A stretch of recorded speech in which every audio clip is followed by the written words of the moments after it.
I started a blog way back when, and I was asking for people's addresses, and I was asking for their birthday to fill out their birthday. I do that too, and I usually add a social security number and mother's maiden name. Welcome to the Two Authors Podcast, an entertaining chat show hosted by best-selling mystery and thriller authors Douglas Pratt and Nicholas Harvey, in lively, humorous and informative conversation with distinguished guests who share their thoughts and experience about forging a successful author career. Welcome to the show, everybody. Welcome. How are you, Doug? Fabulous. Nick, how are you, sir? You look fabulous, my friend. Look at you, that glorious hair. I got my hair cut today. Huh. Yeah, I got my hair cut today in the town of Farnham, where we're staying in the UK at the moment. A young lady cut my hair for me. Was she like a barber, or you just found her on the side of the street? She looked like she needed something to do. I just handed her the scissors. They are so nice over there, aren't they? We have a fun show. We have a wonderful lady by the name of Tonya Kappes, who does Cozy Mysteries, who we'll talk to and listen to in a minute. And I am laughing because we're recording this after we did the interview with Tonya, and she is freaking amazing. So you're going to love it. She's a hoot. Yeah, she and I met at Readers Take Denver, and it was a blast. So yeah, this is going to be a good one. So we have a listener question from Cara Wilson in Lakeland, Florida. Lakeland, Florida. That's where Joe Nemechek is from, I believe. And his son, I work with his son, John Hunter Nemechek, who's a great kid. I digress. What's the question, Doug? Our question that came from Cara was, I just finished writing my first book. So first, congratulations, Cara. That's awesome. Congratulations, That's a Cara. hard thing to do. She says, I don't have a lot of money. So should she take what she does have and use it to buy a nice cover or try and advertise it? I want to answer. I've got my hand in the air. I want to answer that. Nick, what do you got? I want to answer that. Advertise it, not at all. Spend everything you have on getting the best cover you can get, which doesn't mean spending a fortune. You can get great covers at a reasonable cost these days. And make sure it is edited properly. Check the boxes on the basics. Believe me, from someone who made the mistake with their first book early on and then had to go back and get it fixed and went through the whole cover debacle and all that kind of business. Get the basics nailed. I will say, one of the things I heard, first year I did the 20 Books conference was years ago, and Michael Anderle made somebody asked this exact question. His comment to her was, I think her question was, should I buy a cover or should I have it edited? And he said, well, if you have a shitty cover, nobody's going to read your unedited crap. So covers, unfortunately, the first thing people see. So if you have a shiny cover and you get someone to buy your book, they won't buy another book from you if it's unedited crap. But if it's a terrible homemade cover, they're not going to buy the first book from you. So if the question was cover or editor, there is no right answer to that. I would say at this point, don't spend any money on advertising right now. And when you do with one book, and this is, and we've said this before, like your mileage may vary depending on this. There are people who get lucky with one book, but for the most part, when you're advertising one book, you got to understand that is just to get noticed. You're not going to make money on it. So understand that the best thing to sell the first book is what? Write another one. That's always the second book. Yeah. Yeah. Cool. Let's move on to our guest, Tonya Kappes. She's the best-selling novelist. There's over 180 Southern crime cozies. 180. Let that sink in. 180. Oh my God. And she only started like 3 months ago. No, she didn't. She's been around a long time. Yeah, she's been around a long time. Yeah. Doug's trying to make you sound like she's old. She's not. No, she's a lovely young lady. Yeah. So. Yes. She's filled to as Nick throws Doug under the bus yet again. She's filled to the brim with Southern charm and wit, and it's shown throughout her work.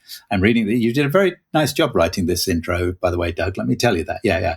Coming from Kentucky, Tonya might be found anywhere traveling the countryside in her camper. Yes, she's a camper van, which we didn't get to talk about in the show, but so we'll have to come back and talk about. But she does a lot of RVM with her husband. So let's get to the interview with Tonya. Tonya, thank you so much for coming on the show. How are you? I'm good. Thanks for having me. I'm so happy to be here. Now, am I saying this right? Because you have it explained on your website how to pronounce your name in Kentucky-ish.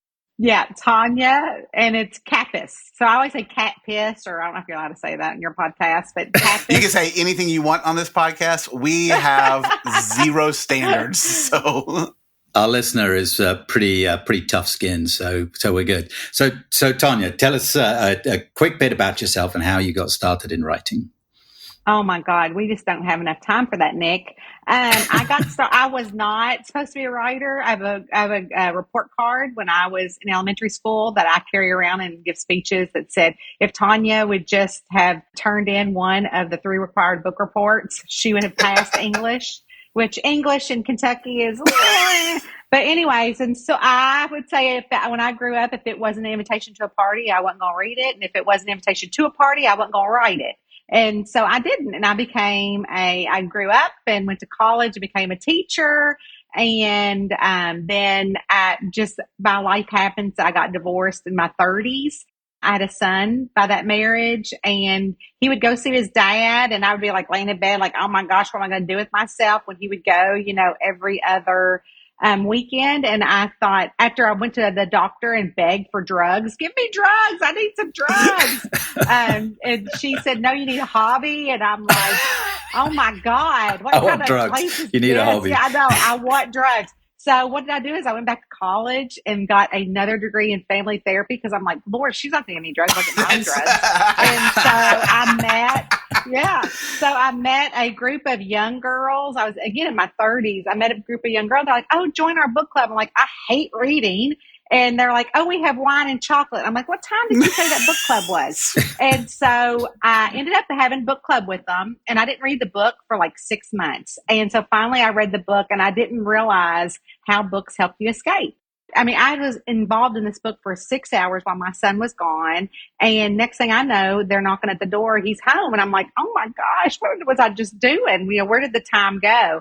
And so years later, 4 kids later, and a new husband. In what order was that? Was that in Kentucky order? That was the Kentucky way. Yeah. I'm going to get a letter about that. No. So what happened was that my husband's like, oh my God, because I brought home a big stack of books from Walden bookstores. Walden Books. Walden Books. Old school. It's no longer around. And he said, you do know we had to feed a family of 6. How many books did you buy? And I said, well, I don't know what I'm going to pick. I get to since I'm hosting book club, I get to pick the next book. And so he picked up the book and he said, you could write better, or you could tell a story better than this. I said, telling a story and writing a story are 2 separate things. So then that night I was telling a story at book club because, I have a problem with speaking. I'm so shy. And so again, another not supposed to be a writer trait. I am not the introvert. And so they said, oh my God, Tonya, you should put that story in a book. It's hilarious. And I'm like, oh yeah, I'm not supposed to be a writer. But with a little liquid courage at midnight, I woke my husband up. I'm like, do you think I could help somebody escape like reading did for me? And he said, I do. And so the next day I started writing my first book under a oak tree at my son. I had 2 of my boys played pee wee football, and you had to stay in case they had to pee, poop, get hurt, need a snack. In all of those orders. And so I sat under a tree, mama boy here. I'm just, talking to 2 little boys right here. So I started writing my first book under a tree, and I just never looked back. I was 33 then, and I'm 53 now. So it's been 20 years. Oh my gosh, that's prolific. Congratulations. Thank you. And you first published in early, like 2010, is that right? It was early 2010. So I had taken all that time to learn the craft. I didn't even know that you had to have an agent, which now you don't, which I ended up not. I didn't know that you had to, which I did, had to get like an editor, or you had to send it off to these people. So back in the days of the snail mail, I was stuffing all those envelopes, and I had a contract that first book with a small publisher. I couldn't believe it.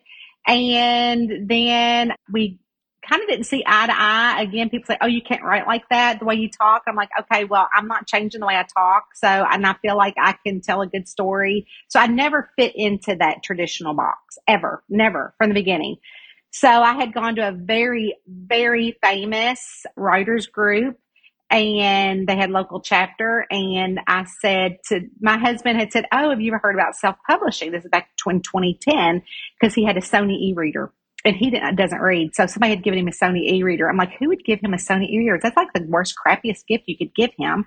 And so he said, I plugged in this thing and there's like a short story that popped up. And he said, maybe you should do that with your book. And I'm like, I don't think I can do that. I think that's called vanity publishing. And he was like, well, I don't know. I bet I could format it and figure it out. And so lo and behold, I went to that popular meeting of my peers, and I said, well, they had a basket of called Cheers and Tears. And there was this I'm a huge coffee drinker, and they had a coffee mug that said writer on it. I'm like, that is my mug.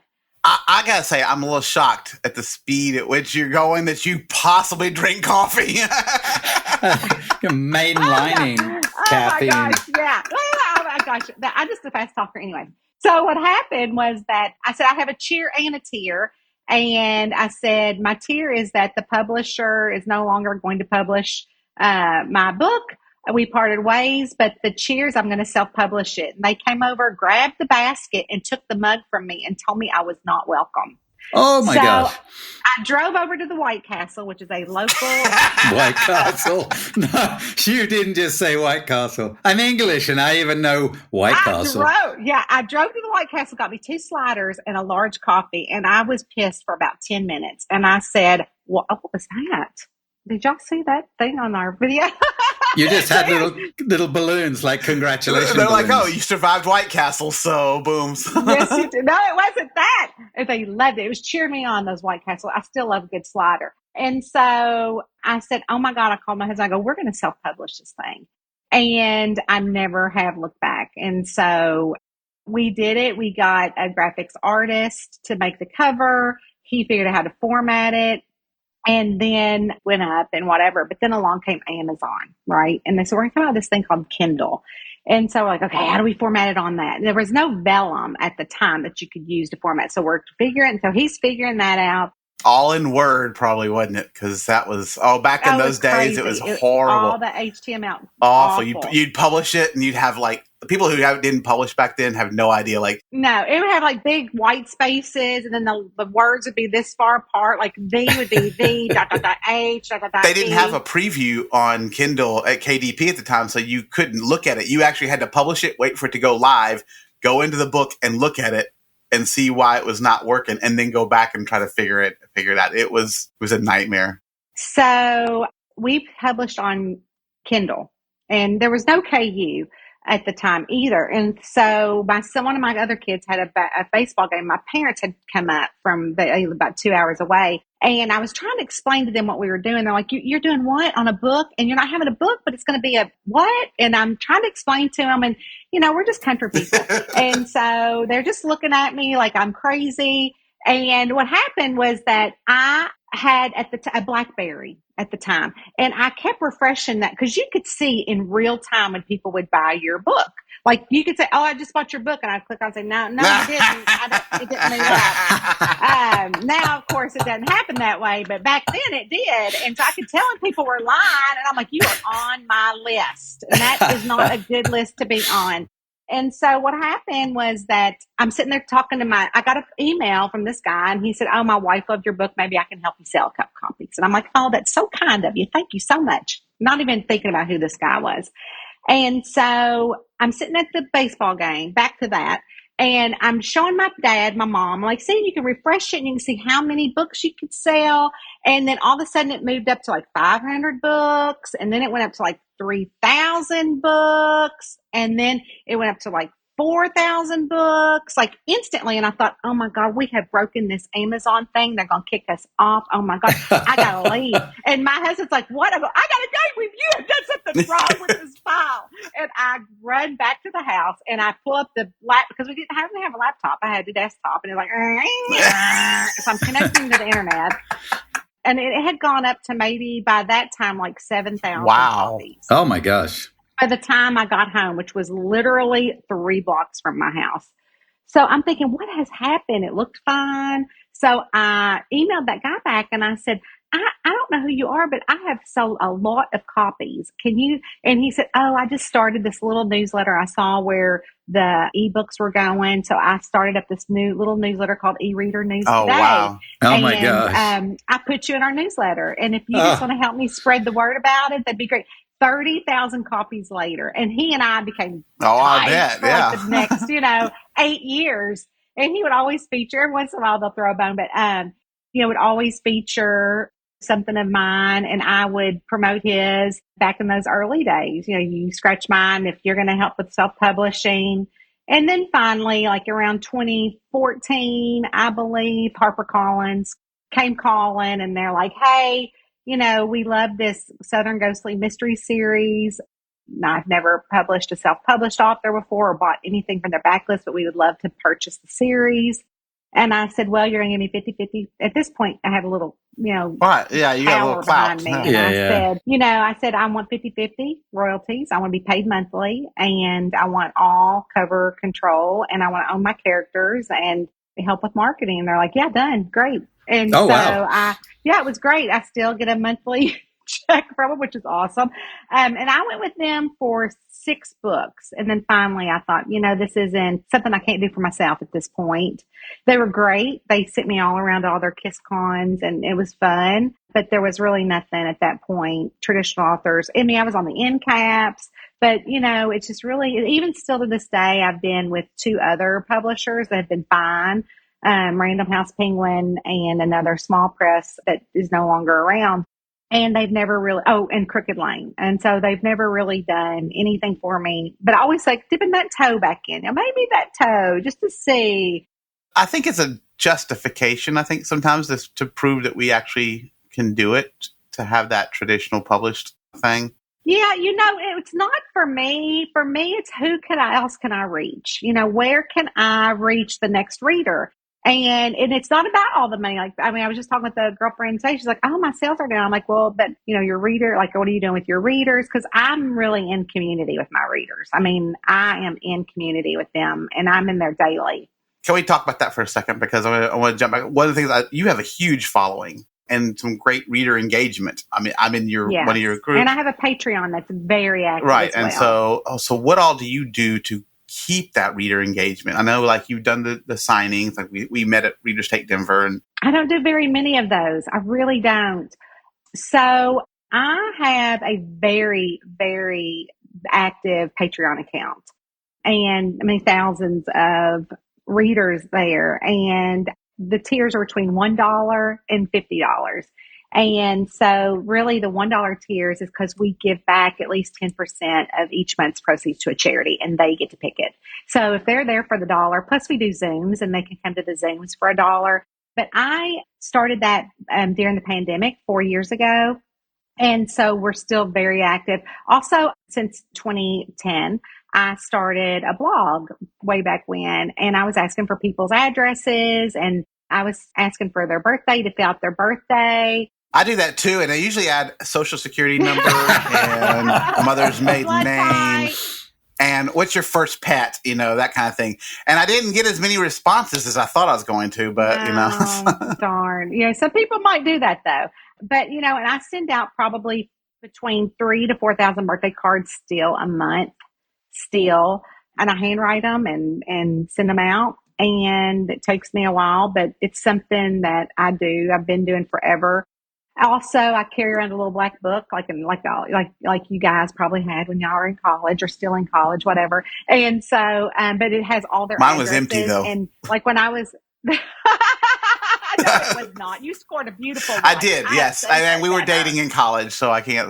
So that's why it was empty. I didn't have to have it. So, well, so like when I went to Denver, I was in my RV, but I stopped at a local national park, and I got 10 postcards. So I will actually address the postcards. I carry postcard stamps with me, and I get those in the mail. So everywhere I go, I will just randomly pick 10 people out of my list. But I am so grateful because they have changed my life. And I always said, reading, changed me, escaping into a book. And so I do feel like my purpose, even though I'm like cozy mysteries, I'm the person that you read after you read your epic fantasies, those big, huge thriller books that you write or whatever they are. I don't do those. I'm the water that everybody needs water. Yeah. And so, yeah. So like Mark Twain said. And so my purpose has always been to reach just one more reader and help them escape. And, I think that me being a community like today,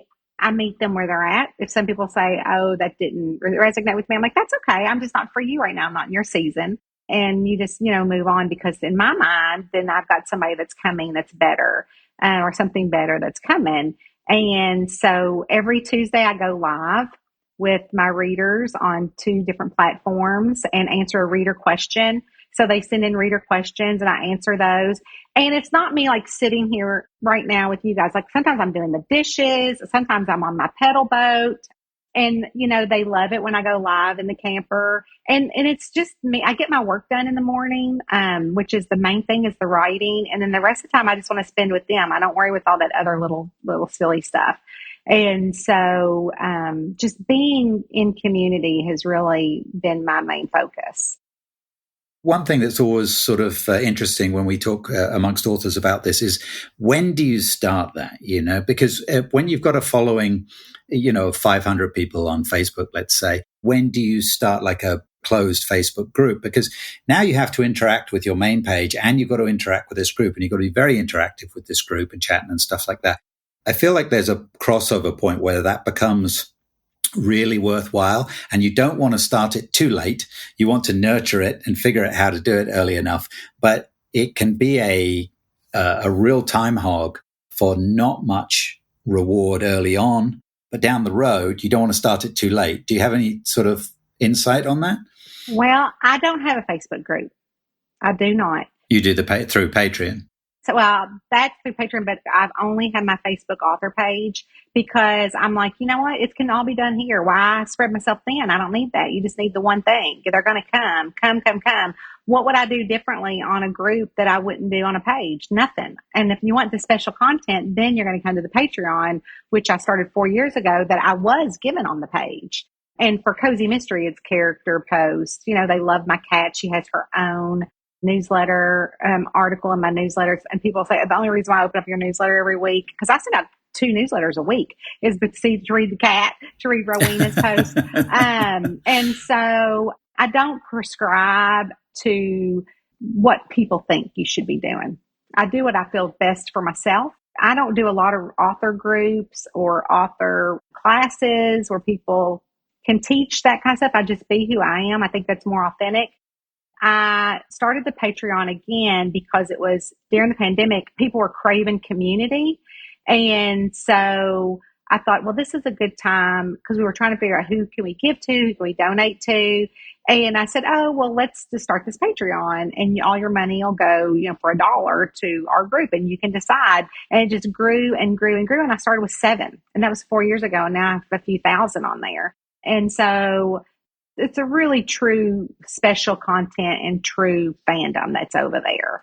But to be truthful, I only let them see what I want them to see. People are always like, oh my gosh, you share everything. I'm like, yeah, no, not everything, I would tell people all the time, the biggest thing that sells a book in my newsletter is if I post a pic of my grandkids. And the minute I post a pic of one of them, for some reason, the whatever link I have in there, everybody clicks it. And I'm like, Oh, it's crazy. So my son is a NCAA Division I basketball assistant coach in Georgia. And he has been local. He was here in Northern Kentucky. Then he was at University of Cincinnati, and now he's down in Georgia. And, I would write, I post a picture of us in the newsletter, and me and him. And so he's like, Mom, there's some professors that read your books. So I'm like, oh, okay, great. Awesome. And so last year I was at one of his games, and the parents of the coach, usually the coach's wives, but I'm the parent. He's not married. So we sit behind, the bench. And so they don't let anybody come down. And so at halftime, I went up to use the bathroom, and this lovely lady was up there, and she said, oh my gosh, I'm a professor here, and I love your books, and I knew you were coming because you put it in your newsletter. Oh. And so she'd been standing back there waiting to see if I was going to come. I'm like, oh, come on down. And she's like, oh, I can't come down. I have a ticket. And I'm like, you can come down. And so she came down and sat with us and had the best time. But the newsletter, and they can see my husband, I'm 5'4", and Eddie, you've met Eddie, Doug. He's 6 foot.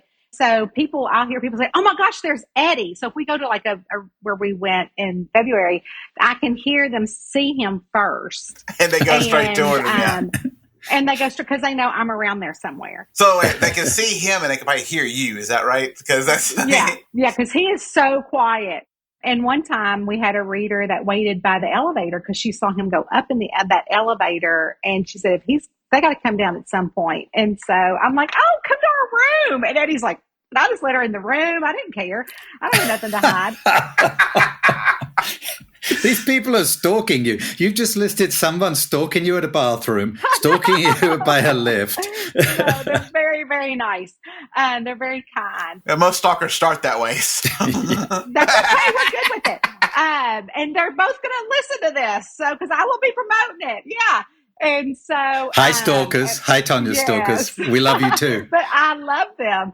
And they've been amazing. And now they're part of the Patreon. And this has been, years ago. And so, if you're just real with them and you don't, and that's what people say is, "Oh my gosh, you're just like us." I'm like, "Yes, of course I am. I'm not supposed to be a writer. Don't you understand that? I'm just telling these silly stories." And, so I don't necessarily, going back to the question, I would just say start. I mean, a lot of people, I was a keynote speaker after I saw Doug in Denver, in Boston, at Subscriptions for Authors, because they wanted me to speak on Patreon, although it was put on by Ream. They wanted me to speak about Patreon.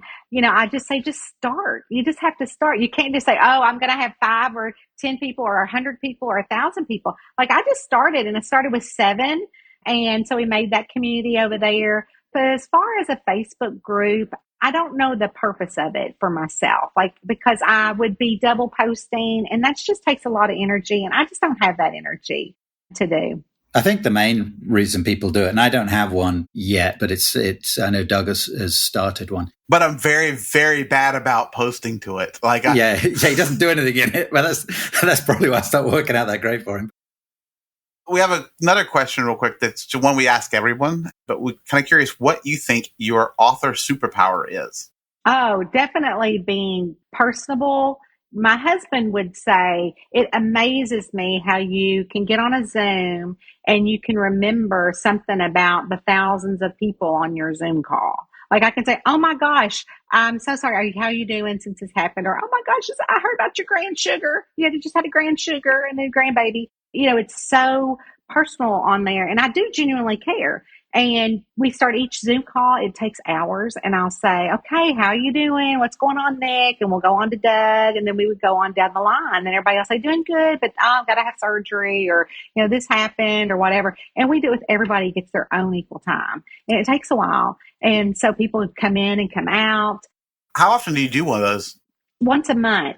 That's scheduled. Now, sometimes I just jump on because I just want to jump on and just say, "Hey, what's going on? I'm doing the dishes. I couldn't get this stain out, so I thought I'd get on and talk to y'all while I'm working on it," or something like that. And so also we host things in there, like we do a Friendsgiving, which is mainly women. I have maybe 30 men in there, but most of them are women. And we love it when the men come on because we're just like, "Hey, what's going on?" You get all these women in one band. Wow, if I was single. I was going to say, that's fairly good incentive. Oh my gosh, they're not single at all. But you should just come. It's fun. And so we have this thing called Friendsgiving, where it's at Thanksgiving time, and we all make a dish, and they send me the recipe. And I always make banana pudding or Kentucky Derby pie or something, because or honeysuckle cake, because I'm going to eat it while we're on camera, and I'd rather have that than a turkey. And so people will make I tell them to make something and send me the recipe, and then I make them their own special recipe book.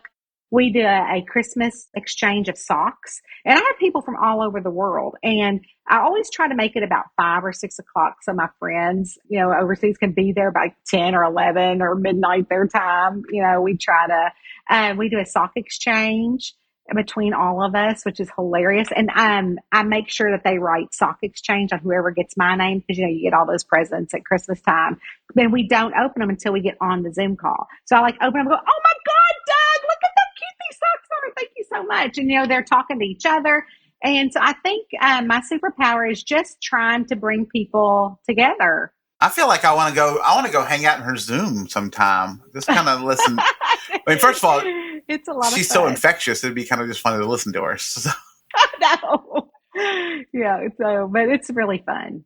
If you hadn't have said, community and communication, if you hadn't said that was your superpower, I'm like, you're missing your superpower because that's it. There's no question. All right, we got one more question. We got a wheel we're going to spin if Doug has it with him. Look at that. While he's spinning it, I'm going to tell you, I live in Kentucky, and if you came to my house, you don't call, you just show up. I'm sure Doug could tell you that too about the South. And I make sure that I get the Entenmann's cake out of the freezer at any moment, which is just a little coffee cake.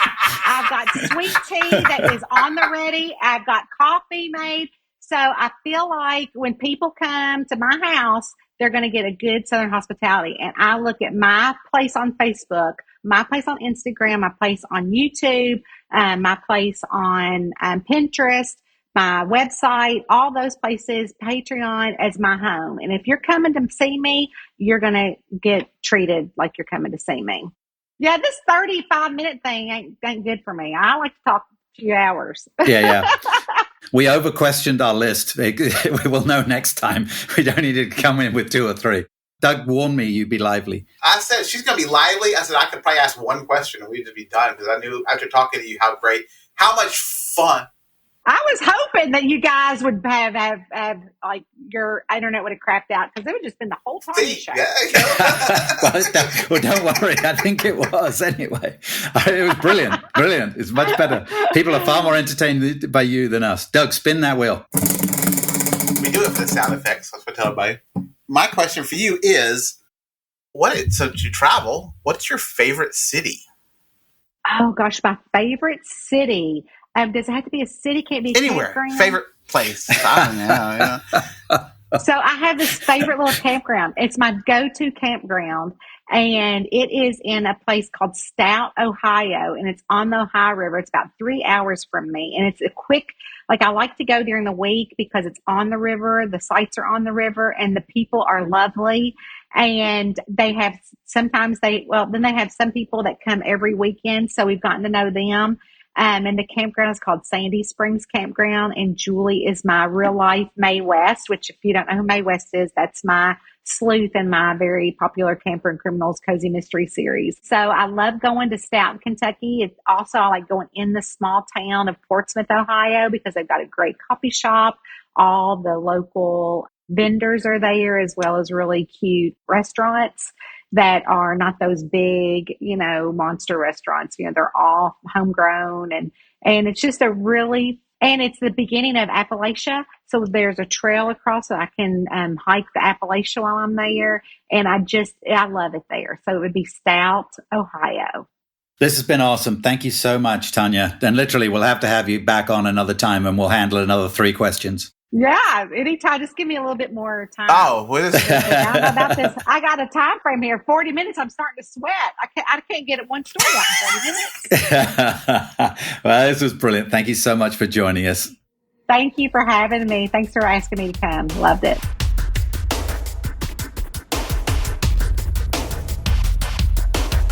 Well, that was a lot of fun. I'm telling you, she was great. She's so lively. She's awesome. She's so fun. We had so much fun working with her in Denver doing the murder mystery dinner. Like, it really was great.